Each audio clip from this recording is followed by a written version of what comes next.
Hello and welcome to Let's Talk Knights. So what a weekend it was at the Castles. We had the Peterborough Phantoms and the Basingstoke Bisons coming to town.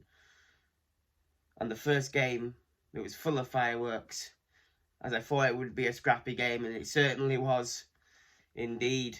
Peterborough opened the scoring with a marquee goal, and then Sudra come back and scored.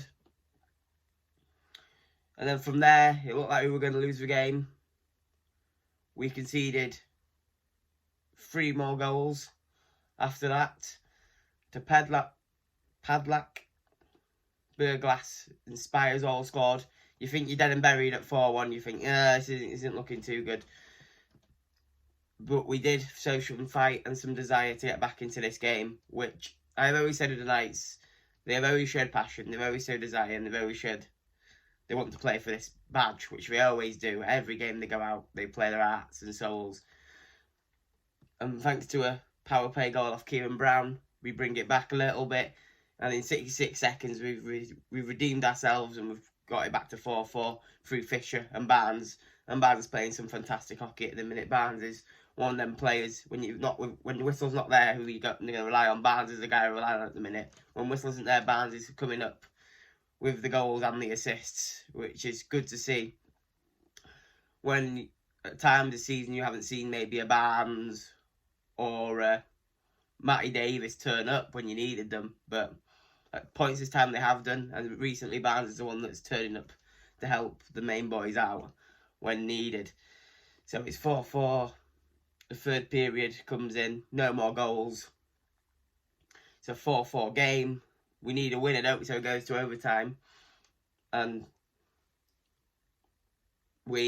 no one scores in overtime. The Phantoms nearly score. They put it in the back of the net, but they push for that, so it doesn't count. We get to penalties.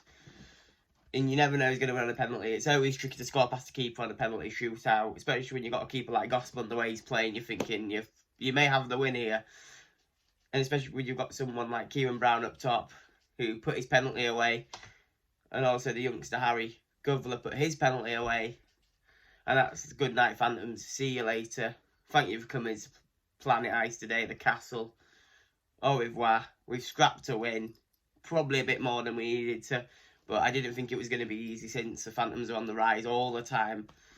Like us, Resurgence said they're going to do okay in the playoffs. I reckon the Phantoms are on a bit of a bit of good form like us. So we beat them.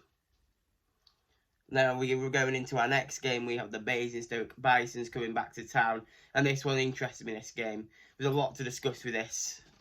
We had a really scrappy, rough and tumble game against the Phantoms without Whistle. So you're already a man down or you start players down. The Bisons are coming to that town. And again, it isn't a good performance from us, personally. We absolutely just there's no point even going through the periods of this game because we just got absolutely battered by the Bisons.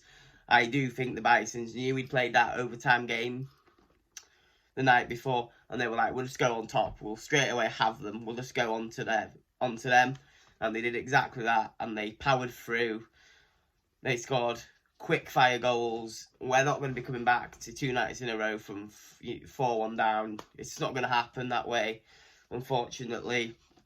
But Norcliffe, Roberts, Milton all scored. Sapword scored as well. It was just not a good night in the office in terms of the quality that we like to play, but I don't know if it was expected. I think the times of these games have been unfortunate when we've played the Bisons. I don't think the Bisons are better than us. I just think when we've played them has been the wrong timings.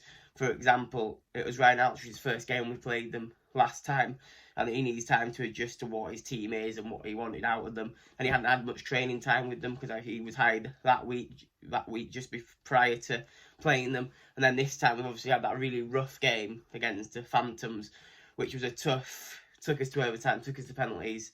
You don't finish till late, and then you've got to play the next day. It's always going to be a tough call to beat a Bisons team that can, like I said, they can be a team when they want to. And they knew that we were going to be weaker. They knew we didn't have Whistle, etc. So they were always going to come and be up top. And then when you've got their keeper playing like Gospel as well, I mean, you're not gonna have a chance, are you? Lauday playing absolutely unbelievable, making some unbelievable saves, etc. So it wasn't that the right day in the office for us in terms of the quality. Sudra did get another goal, which is nice to see. He's playing well at the minute, along with Barnes. And it was just not the result we wanted. But I'm not too disappointed about that result. It wasn't one to me that stood out and thinking, oh, it's going to go downhill this season.